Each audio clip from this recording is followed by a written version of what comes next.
Get ready for College Hoops 2K8. The Baylor Bears square up against the Kansas State Wildcats. Welcome to the championship game of the Big 12 tournament. We're here at the American Airlines Center. I'm Vern Lundquist with my partner Bill Radford and our sideline reporter Tracy Wilson. Give us your take, Bill. The story here is the matchup at off guard. Zero is definitely one of the best shooting guards in the nation. This guy is a defensive powerhouse. This is the kind of guy you just love to have on your team. Yancey is also a top-quality two-guard. You can't help but notice what a smart player he is. He understands all the little aspects of the game.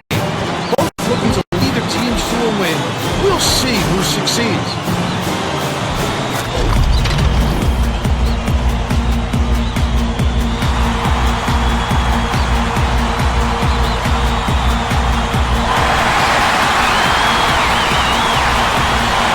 The Wildcats control the opening tip, and we'll get this one started. Right off the bat, the defense is Zero uses the crossover. Henry in on that last drive. Simple inbounds the ball.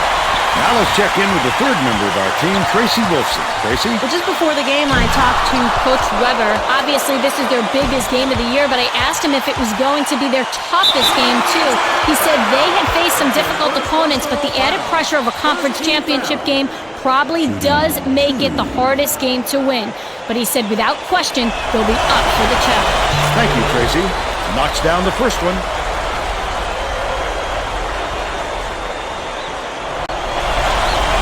He gets the second to fall as well.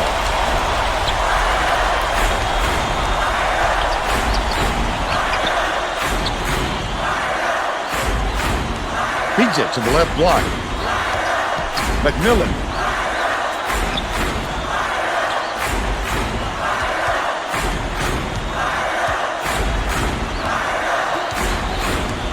Bounces it to the wing.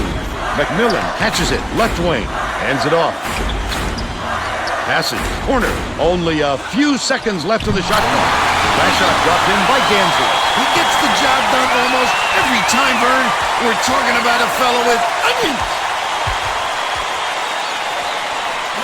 Sneed.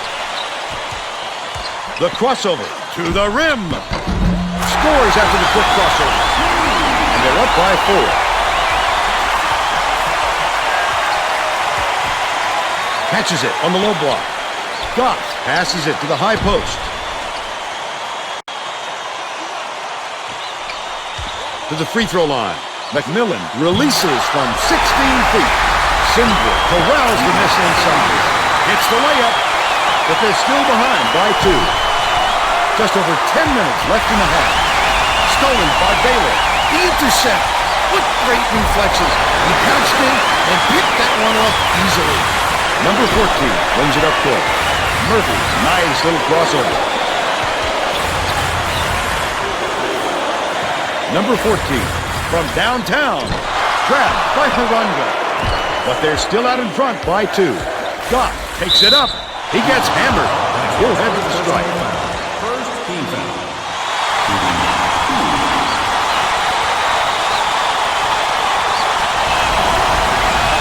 He makes the first.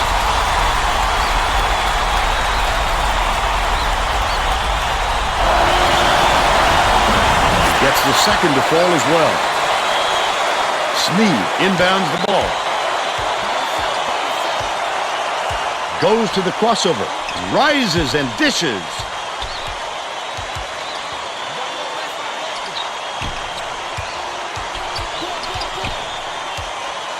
Goes up. Almost got it to fall, and he'll go to the line to shoot 2. And he makes the first.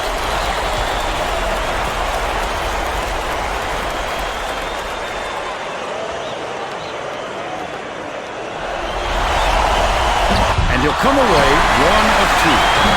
That offensive rebound didn't come to him by accident. He knew right where to be. They're still up by 1. About 9.5 minutes left in the half. Wonderful job of denying the basketball that time. Great pick. Sneed, the crossover.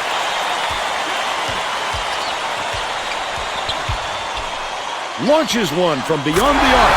Buries it. They're up 10-6. Gansey gets it right wing. Passes. Corner. McMillan.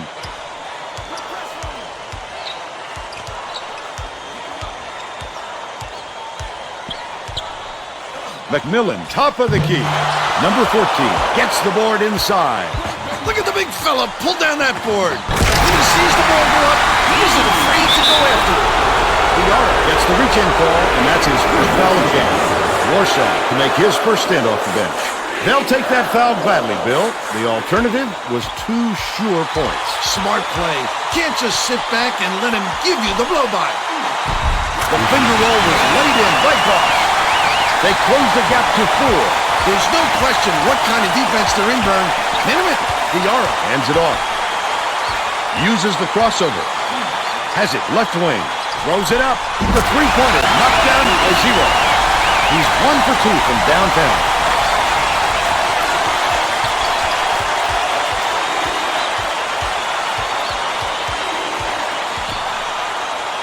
Gansey fires the 3. Murphy boxes out well and snatches down the rebound. Murphy went after that rebound hard. Great work. Diarra with the crossover. Number 14 dumps it off from downtown. Fired short by 0. But they're still up by 7. Swings it to the wing. Gansey with the shot. Simba keeps it alive on the offensive end. That last 15-footer was no good. Terrific job clearing some space under the glass. Physicality prevailing. Last shot missed by Diarra. Anticipates the pass. And they pull a foul.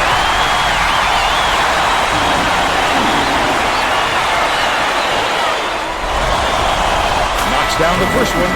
Both teams are making a few lineup changes.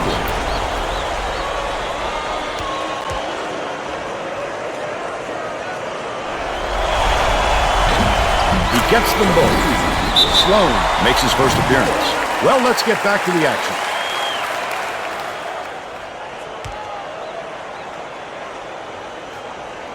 Warsaw inbounds the ball. Gansey. Warsaw has it top of the key. Feeds outright. McMillan dumps it off. From 12 feet away. Snatched inside by Murphy. Well, you can't afford to spot the other team any more points, Vern. They're in danger of letting this game be over before the second half.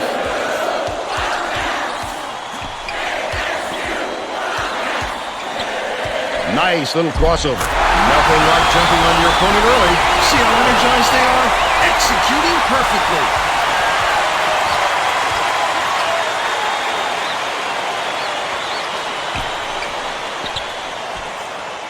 Atkinson puts it up. Drills the long 3. And they're now behind by 8. The Wildcats carry it up. They're on a 13-5 run. Sloan hands it off. Gordon crosses it over.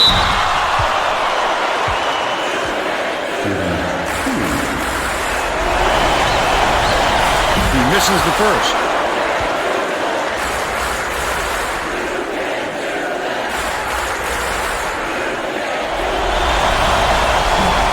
Going to come away empty from the line. Gansey was out of bounds there, and that will cost them possession. He lost track of where he was, Vern. That's just not heads-up basketball. Murphy inbounds the ball. Takes the shot. The three-pointer off the inbound play hit by Gordon. They're getting set to inbound the ball.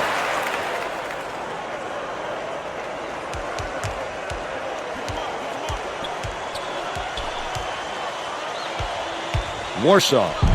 Good look by Atkinson. He's got 2. Right around 6 minutes left in the half. Dishes to the right wing. Gordon gets it out left. Takes it up. Gansey wipes the board off the window. Dishes right side. Simba baseline jumper. Murphy grabs the rock.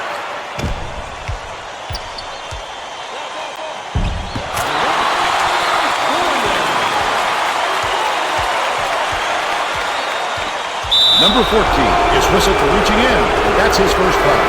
Both teams are going to shake things up a little bit with some subs. It takes quick hands to get the theft, and he was too slow that time.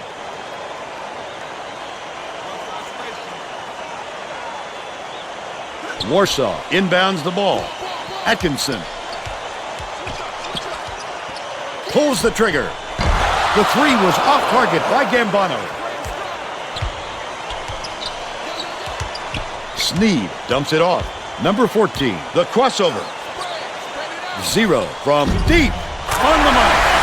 They increase their lead to 14.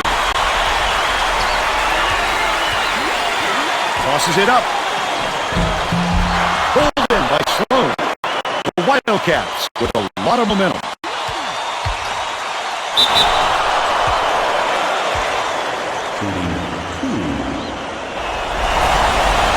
And he makes the first.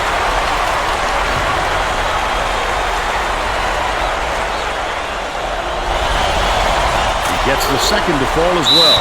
Baylor calls time.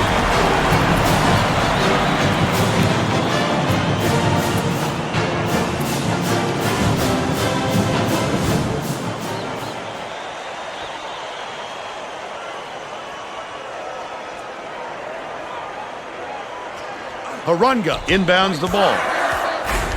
They're playing man-to-man here, Vern. McMillan hands it off. Atkinson dumps it inside. Outright.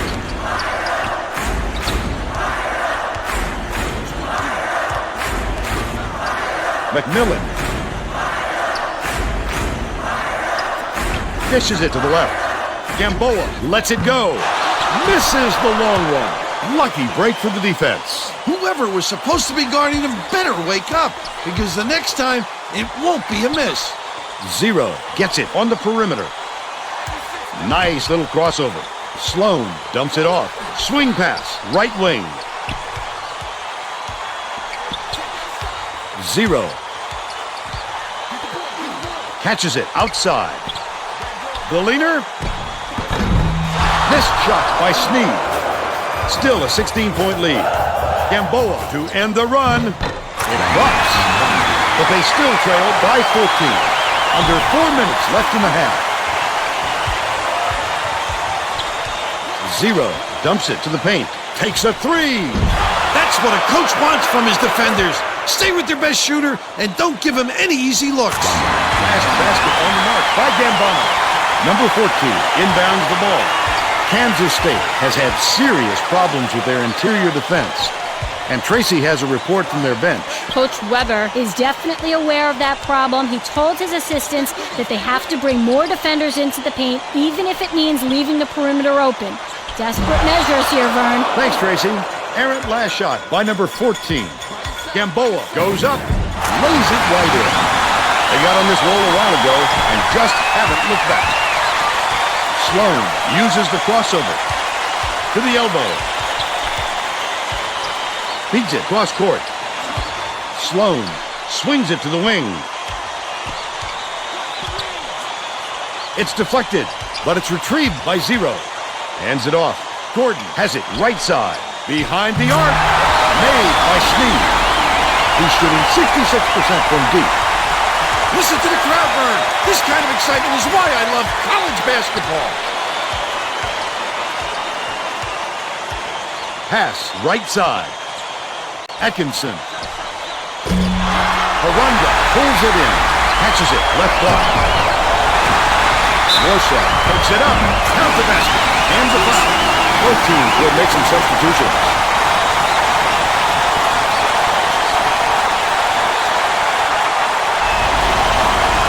He completes the three-point play. Well, Vern, I hope he can tough it out. That's got to hurt with every step. Sneed inbounds the ball. 2:19 left in the first half. Crosses it over. Diarra, the bucket is good, and he'll have a chance for one more. Foul shot is good for a three-point play.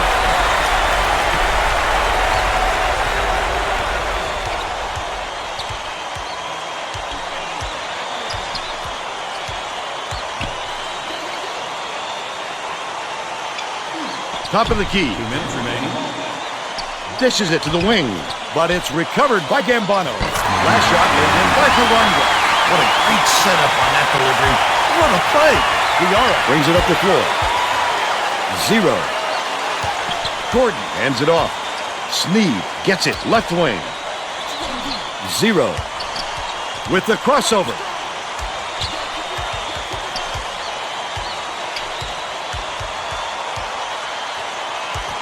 Sneed kicks it out to the left wing. The 3-ball was good by 0.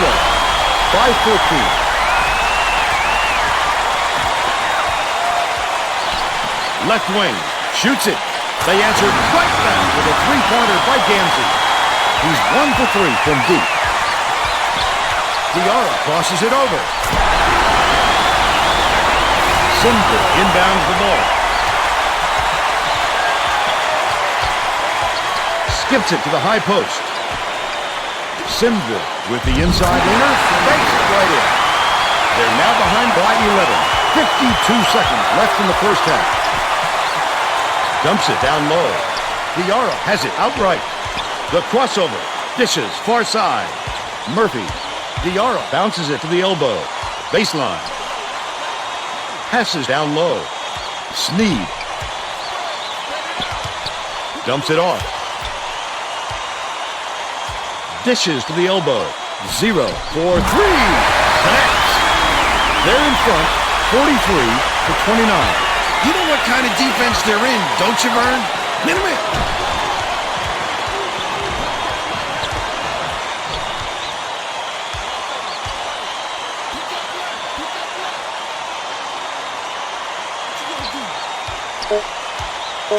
Swing pass, far side.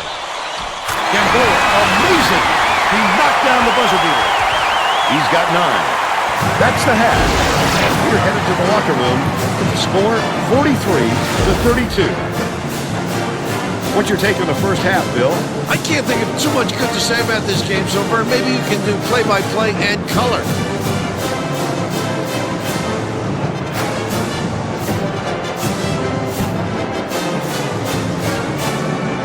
Let's see who we have as our player of the half, Bill. 0 just keeps finding his way to the line, Vern. He's been using fakes and playing aggressive, and that results in free throws. He has taken advantage of the other team's lack of focus and has made them pay for it at the line. Tremendous effort from our player of the half.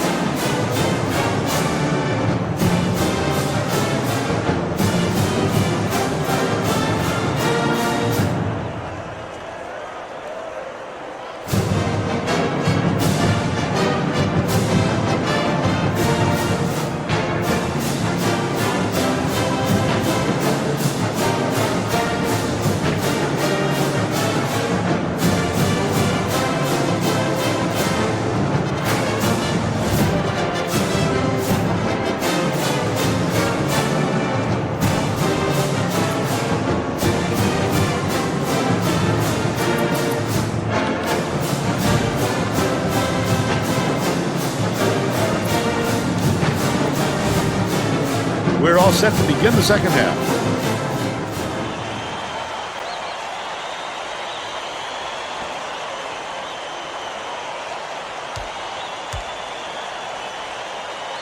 Gamzee inbounds it to start the second half.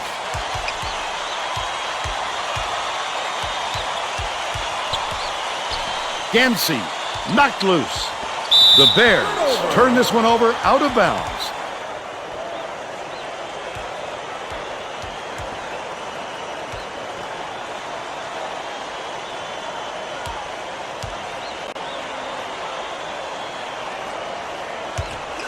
Tracy Wolfson has more on what went on in halftime. Tracy? During halftime, I talked with Coach Weber. Lead or no lead, he wasn't happy with the way his team was executing and was going to shake it up a little for the second half. I asked Coach if he had any plans to mix up his rotation in the second half, and he told me that he was going to go deeper into his bench. He felt he didn't utilize what he considers a strong point of this team by not playing more of the subs. Back to you. Thanks, Tracy. Let's see if they took that advice. Diarra, nice little crossover. Hammered in on that last dunk. Excellent quickness to dart inside.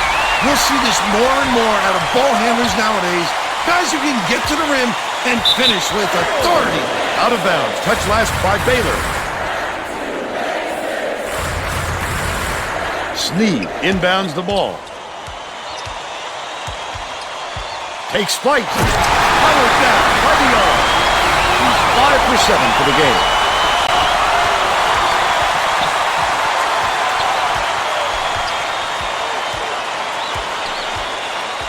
Has it left side.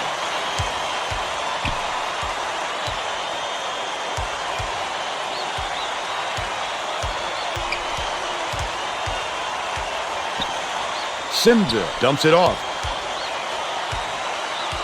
Skips it to the free throw line. The shot down low. Full net. He's shooting 60% for the game.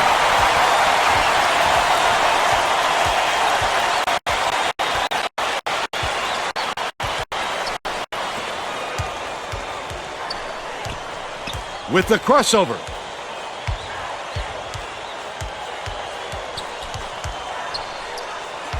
Sneed.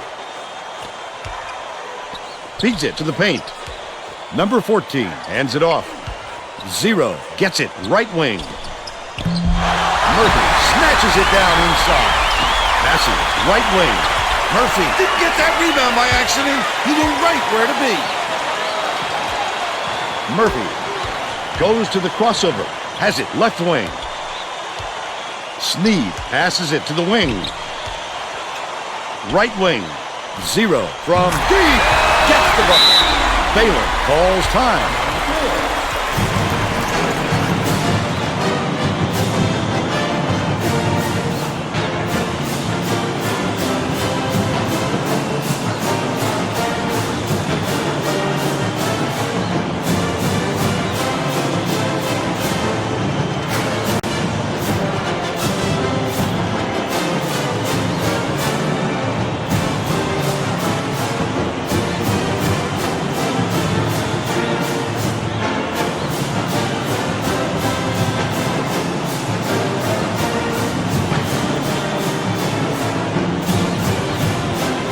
Well, it looks like they're getting set to inbound the ball.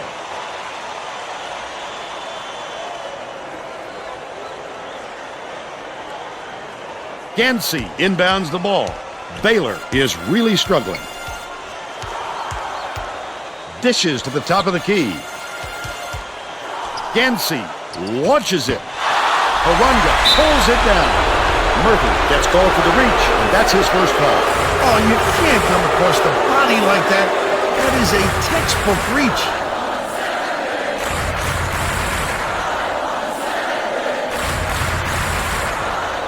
Pokes free. The Bears will retain possession.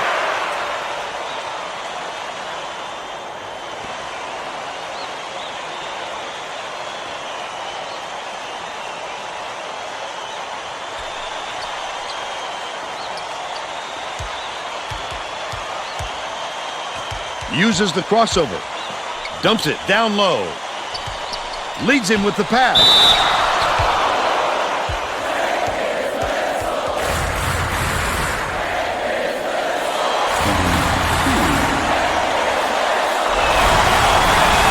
Knocks down the first one. Gordon was needed out on the floor. He didn't get much of a rest.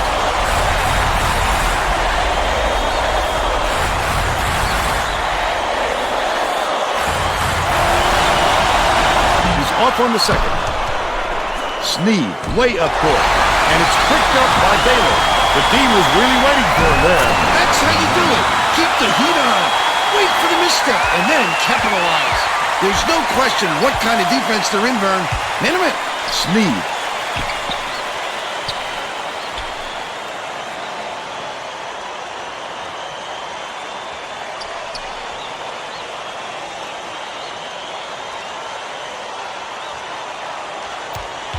Gets it left wing. Diarra feeds it to the left side, to the paint. Gordon dumps it off. Rises and dishes. Murphy. Can't get the three-pointer to fall. But they're still up by 12. Unloads from 10 feet. Bounced off the front rim by Goss. It doesn't matter how far you've got to go to get them, Vern. Every rebound is essential. Just over 8 minutes left in the second half. It's stolen by Diarra. Goes up, throws it down. And they now go up by 14. The Bears with some difficulties. Goff takes it up. Gently drops it in. But they're still down by 12. Sloan, the crossover.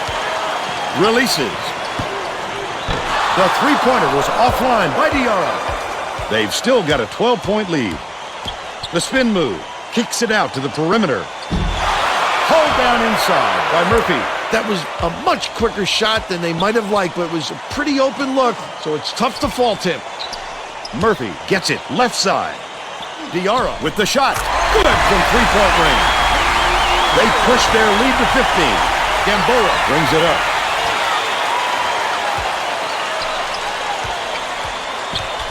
Gansey backs down.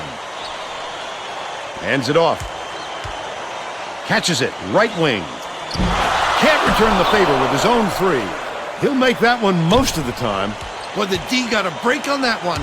Nice pass. Sloan swings it to the left wing. With the crossover. Murphy yanks down the offensive rebound. Inside. Dishes it to the outside. Sloan feeds it to the wing.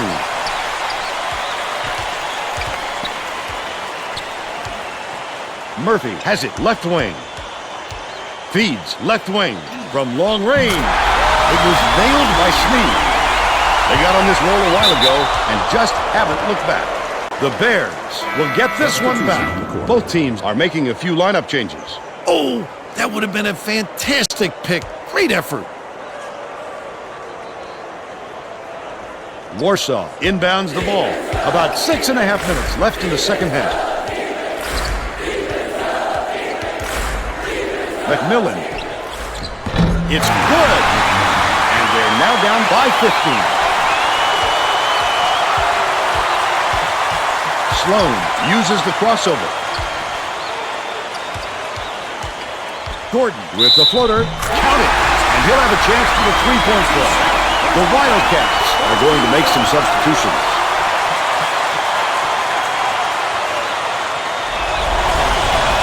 Good for the three-point play. The Bears call time, and they've got one left.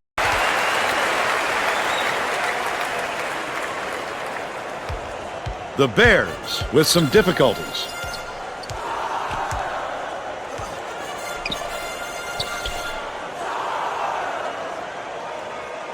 Shiloh passes it to the stripe. Wide open. Canned by Goss. 11 points, and he's his team's leading scorer.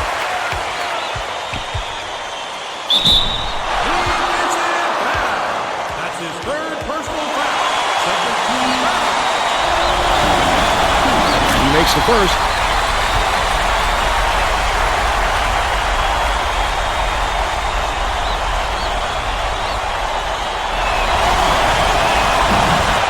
Puts the free throws. Spiked down. Get it out of here. I think these fans are getting excited, Vern. They're making some noise now. Right wing. McMillan takes a three. Gets it to fall. He's shooting 100% from downtown. Sloan tosses it up court. Crosses it over. Gordon leaves it up and in. By 16. Just over 5 minutes left in the second half. Shiloh pulls the trigger. Hits the three-pointer. He's got three.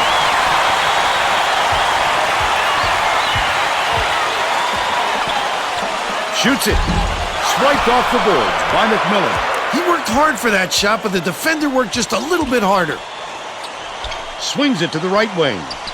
McMillan from deep. Sloan corrals it, and that's his third rebound of the contest. He did a real good job to stay that close on the shooter. Just getting a hand up will bother most players enough to make them miss. Shoots. Three-pointer by Goff. He's got 14.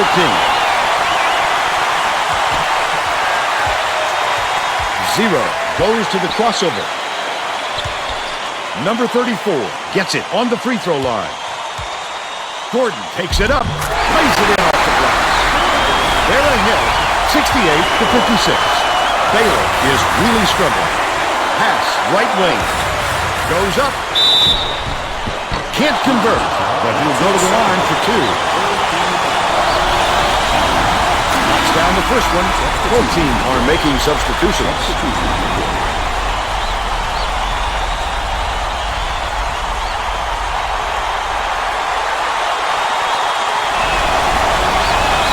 He's off on the second. Murphy takes it up. Jams it. He's 1 for 3 for the game. Under 4 minutes left in the second half.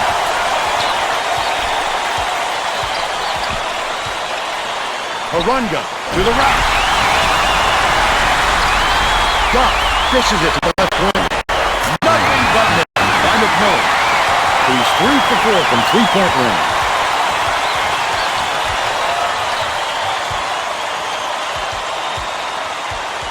Nice little crossover.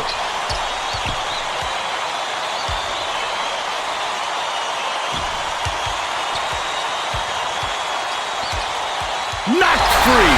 The Bears can cut it to single digits. Get the clean, Bird. He knew the crossover was coming and ripped it away. Goff passes to the wing.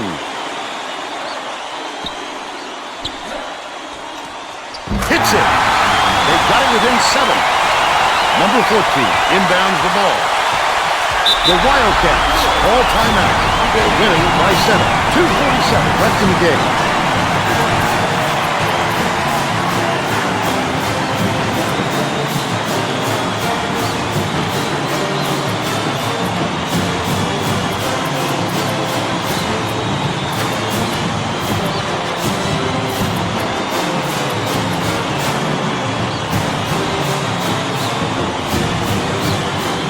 Well, it looks like they're getting set to inbound the ball. The Wildcats will take a timeout here. They're ahead by 7. 2:47 left in the game.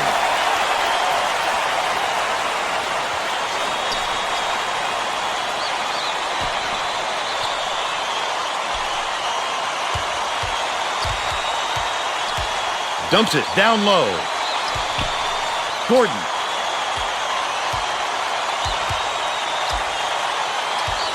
Diarra beats it to the right wing. The crossover. 0. Lets loose for 3. On the money. He's shooting 66% for the game. The Bears have been lights out from beyond the arc. Left wing. Gansey shoots it up. Off the mark from the land. He'll make that one most of the time. Well, the D got a break on that one. Good. Hangs and hits. And they're now out in front by 12. Lead pass to the inside. One last basket is laid by Gansey. Kansas State calls timeout. They lead by 10. 1:55 left in the game. They're getting set to inbound the ball.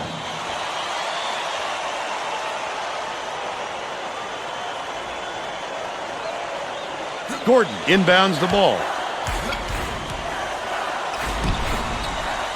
The crossover. Inside. Missed. But they still lead by 10. 1:45 left in the game. Sinville dishes to the right side.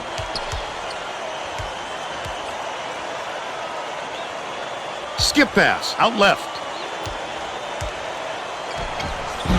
Off the front rim and out.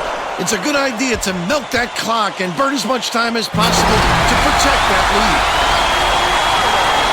The Bears with some abysmal stats. Goff tosses it up. The three was drained by Gansey, but they still trailed by 9. Diarra goes up, jams it in off a great move. They now lead by 11. Baylor with the ball. Takes the 3. The shot was good by Gansey. Kansas State calls time. They're leading by 8. 55 seconds left in the game.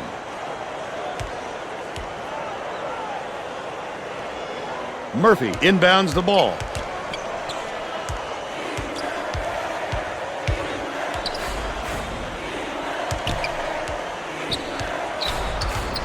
Murphy swings it to the left wing. Crosses it over. Right wing. Skips it to the right. Sneed hands it off. Zero. Fires. Murphy gets the board inside. Sindra has picked up his second foul. I think it's a little too late for this, Vern. They're just prolonging the agony by fouling because this game's out of reach. Full 35-second shot clock. Dropped in by Zero.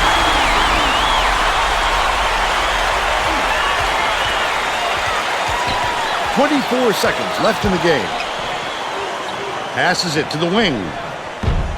Gansey misses the three-pointer.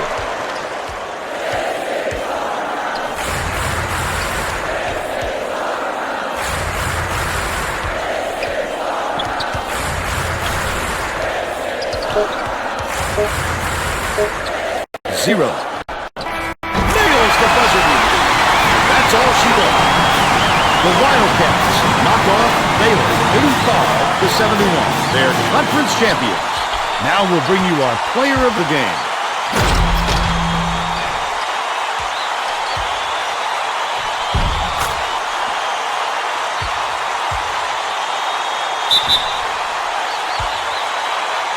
Now let's go back to Greg Gumbel with today's version of the Pontiac game-changing performance. Thanks, Vern. Welcome, everyone, to 2K Sports Studios. I'm Greg Gumbel with today's version of the Pontiac game-changing performance. It's no secret that getting momentum on your side is one of the keys to winning basketball games. The Kansas State Wildcats used this shot to take off on a huge run. This game might have had a much different outcome if it wasn't for this sequence. Okay, thanks, Greg. This is Vern Lundquist for Tracy Wilson and Bill Raftery. Glad you were here with us for College Hoops 2K8.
Good evening and welcome. I'm Greg Gumbel here with my partner Clark Kellogg, bringing you the 2K Sports NCAA Selection Show.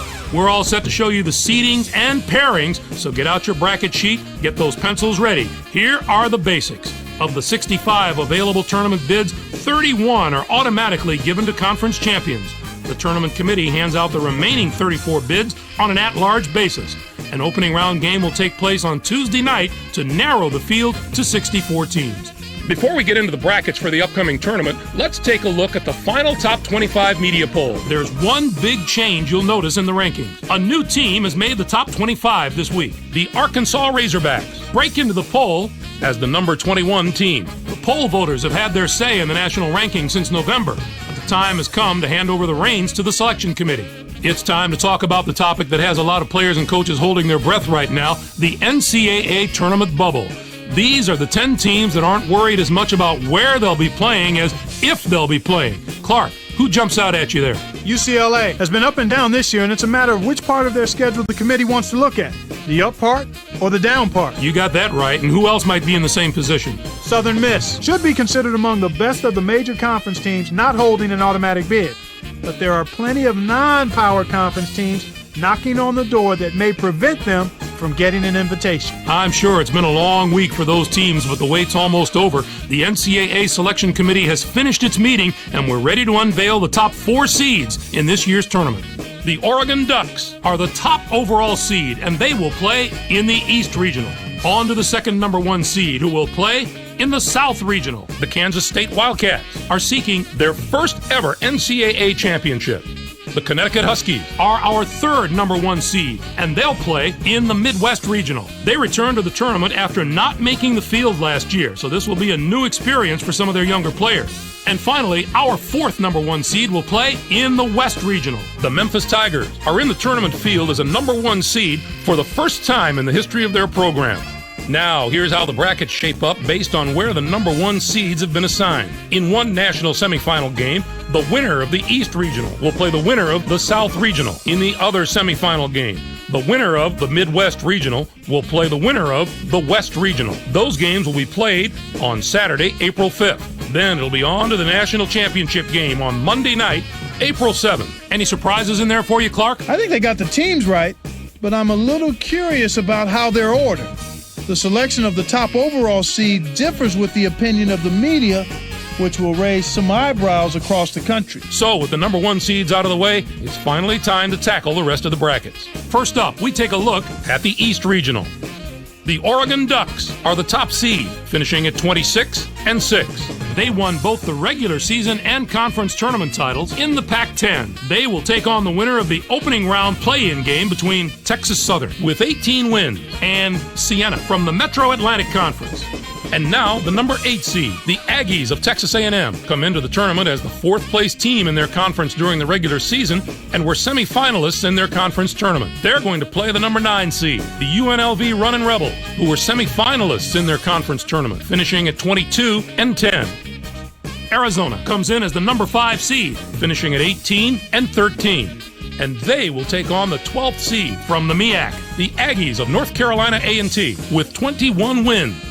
Tennessee enters the field as the number 4 seed from the SEC. This marks their 16th appearance in the NCAA tournament in team history. They'll be getting ready to face the number 13 seed. The New Orleans Privateers finished the season with 20 wins. The Tennessee Volunteers are going to provide serious matchup problems to any team that doesn't have depth and defensive ability at both guard spots. They have outstanding backcourt play at both ends of the court. It's the main reason they've made it this far, and they're going to have to maintain that form if they want to do some damage in this tournament. The Michigan State Spartans are in as the number 6 seed. They'll be taking on the number 11 seed, the Southern Miss Golden Eagles, with 16 wins. Mississippi State comes in as the number 3 seed, finishing at 24-9. Pacific comes in to face them at number 14 with 16 wins in the tournament championship of the Big West.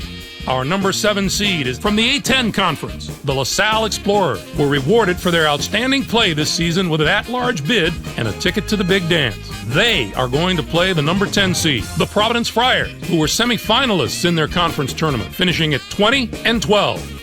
Next up is the number 2 seed. The North Carolina Tar Heels are the regular season champions from the ACC. They'll be going up against the number 15 seed, the Weber State Wildcats, with 17 wins. This is their 15th appearance in the NCAA tournament in team history. There are going to be some incredible matchups in the later rounds of this bracket. If the top seeds can avoid the early upsets, we can look forward to some real heavyweight battles. Next up, we'll take a look at the South Regional.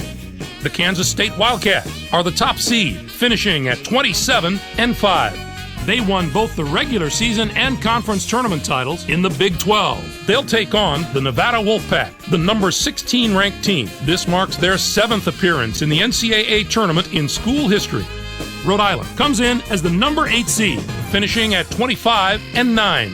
George Mason comes in to face them at number 9 with 24 wins in the tournament and regular season championships of the Colonial Athletic Association. Penn State enters the field as the number 5 seed from the Big 10. This is their 9th appearance all-time in the NCAA tournament. They'll be getting ready to face the number 12 seed. The Governors of Austin Peay finished the season with 23 wins. The Penn State Nittany Lions have got to be among the group of teams that has a chance to win the whole thing. I love the way they play on both ends of the floor. I'd be shocked if they don't at least advance from their bracket to the Final Four. But more than that, I think they've got a legitimate shot to win some hardware. Kansas comes in as the number 4 seed, finishing at 22-9. and they'll take on the 13th seed from the West Coast Conference, the Gonzaga Bulldogs, with 19 wins.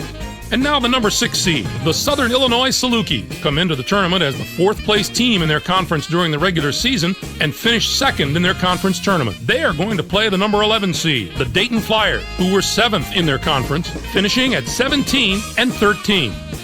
The Washington Huskies are in as the number 3 seed. They'll be taking on the number 14 seed, the St. Francis Red Flash, with 14 wins. Next up is the number 7 seed. The Wagner Sea Hawks are the regular season champions from the Northeast Conference. They'll be going up against the number 10 seed, the Missouri State Bears, with 21 wins. This marks their 7th appearance in the NCAA tournament in school history. Our number 2 seed is from the Pac-10. The Stanford Cardinals were rewarded for their outstanding play this season with an at-large bid and a ticket to the big dance. They're going to play the number 15 seed, the Wofford Terriers, who came in first in their conference tournament, finishing at 15 and 16. It's the first question every selection Sunday. Which is the toughest bracket? Well, this bracket looks to me like it wins that prize this year. Not only are the top seeds strong, the lower seeds can be dangerous as well. On to our third bracket of the day. Let's take a look at the Midwest Regional. The Connecticut Huskies are the top seed, finishing at 27 and 5. They won both the regular season and conference tournament titles in the Big East. They'll take on the Oral Roberts Golden Eagles, the number 16 ranked team. This will be their 5th appearance in the NCAA tournament in team history. Our number 8 seed is from Conference USA. The Alabama Birmingham Blazers were rewarded for their outstanding play this season with an at-large bid and a ticket to the big dance. They're going to play the number 9 seed, the Baylor Bears, who finished 2nd in their conference tournament, finishing at 21 and 11. The New Mexico Lobos are in as the number 5 seed. They'll be taking on the number 12 seed, the Valparaiso Crusaders, with 21 wins. Georgetown enters the field as the number 4 seed from the Big East. This marks their 25th appearance in the NCAA tournament in the history of their school. They'll be getting ready to face the number 13 seed, the Yale Bulldogs, finished the season with 16 wins. The Georgetown Hoyas are a team I love watching play. They've been one of the highest scoring teams in the country, and I don't see any reason for them to slow down during the tournament. If they can dictate the tempo of a game and force the other team to run with them, they are very hard to deal with. I wouldn't put it past these guys to make a run this year. Arkansas comes in as the number 6 seed, finishing at 24 and 10. And they take on the 11th seed from the Horizon League, the Butler Bulldogs, with 22 wins. And now the number 3 seed, the St. Joseph's Hawks, come into the tournament as the 4th place team in their conference during the regular season and were losers in their first game at their conference tournament. They are going to play the number 14 seed, the Stony Brook Seawolves, who came in first in their conference tournament, finishing at 19 and 12. Next up is the number 7 seed. The Villanova Wildcats have established themselves as one of the best teams from the Big East. They'll be going up against the number 10 seed, the Florida State Seminoles, with 21 wins. This will be their 11th appearance ever in the NCAA tournament. Louisville comes in as the number 2 seed, finishing at 24 and 8. Colgate comes in to face them at number 15 with 17 wins in the tournament championship of the Patriot League. Some of the lower seeds in this bracket have the ability to not only compete with the high seeds, but win a few games. The potential for a Cinderella or two in this bracket is definitely there. And finally, let's have a look at the West Regional. The Memphis Tigers are the top seed, finishing at 28 and 6. They won both the regular season and conference tournament titles in Conference USA. They'll take on the Ohio Bobcats, the number 16 ranked team. This is their 12th appearance ever in the NCAA tournament. Next up is the number 8 seed. The Alabama Crimson Tide have established themselves as one of the best teams from the SEC. They'll be going up against the number 9 seed, the Indians of Louisiana Monroe, with 23 wins. This will be their 8th appearance all time in the NCAA tournament. Auburn comes in as the number 5 seed, finishing at 20 and 9. And they will take on the 12th seed from the Mountain West Conference, the Horned Frogs of TCU, with 22 wins. Fordham comes in as the number 4 seed, finishing at 22 and 7. Belmont comes in to face them at number 13 with 17 wins in the tournament championship of the Atlantic Sun Conference. Our number 6 seed is from the ACC. The Clemson Tigers are on a hot streak, having just won their conference tournament championship. They are going to play the number 11 seed, the Kentucky Wildcats, who were 3rd in their conference, finishing at 17 and 13. The Illinois Fighting Illini are in as the number 3 seed. They'll be taking on the number 14 seed, the Coastal Carolina Chanticleers, with 14 wins. And now the number 7 seed, the Marquette Golden Eagles, come into the tournament as the 9th place team in their conference during the regular season and were losers in their first game at their conference tournament. They are going to play the number 10 seed, the Vanderbilt Commodores, who were semifinalists in their conference tournament, finishing at 21 and 13. St. Louis enters the field as the number 2 seed from the A-10 conference. This will be their 8th appearance in the NCAA tournament in the history of their school. They'll be getting ready to face the number 15 seed, the Texas A&M Corpus Christi Islanders. Finished the season with 16 wins. The St. Louis Billikens will be an extremely dangerous team in this tournament, mainly because they have such terrific veteran leadership. Coaches love when they have guys on the floor that have been around the block a few times because they don't get rattled. They play with composure. I look at the experience of this team as something that could put them over the top. What a tremendous regional final we'd have in this bracket if the number 1 and 2 seeds here make it through the first 3 rounds unscathed. That could be one of the games of the tournament. Clark, give us your take on the tournament's top 16 seeds. Maybe I haven't agreed with the selection committee every year, but I think they did a great job this time. The top 16 look just about right to me. Memphis is going to be an extremely difficult matchup for any and all of their opponents. I say all of their opponents because I think they'll have a lot of them. They're going a long way in this tournament. Now, let's bring the conference picture into focus. The SEC gets 7 teams. The A-10 with 6. 6 out of the Big East. The Pac-10 gets 4 teams. What a down year for the non-power conferences. We're used to seeing at least one of those conferences compete on the level of the power conferences, but not this year. And let's not forget the teams out of the Northeast Conference. For a small conference, they competed at a very high level this year. Those teams could be the place to look if you're trying to find a Cinderella story in the tournament. A fairly even balance of power among the major conferences this season. A lot of the big teams are in, and the bids are spread out pretty much like you'd expect them to be. Let's come back to the bubble teams that we mentioned earlier in the show and see which of the teams were able to get into the tournament. Providence had a few quality wins this season that made them stand out above the other bubble teams, and that's probably how they punched their ticket to the tournament. Those wins over top 20 teams go a long way.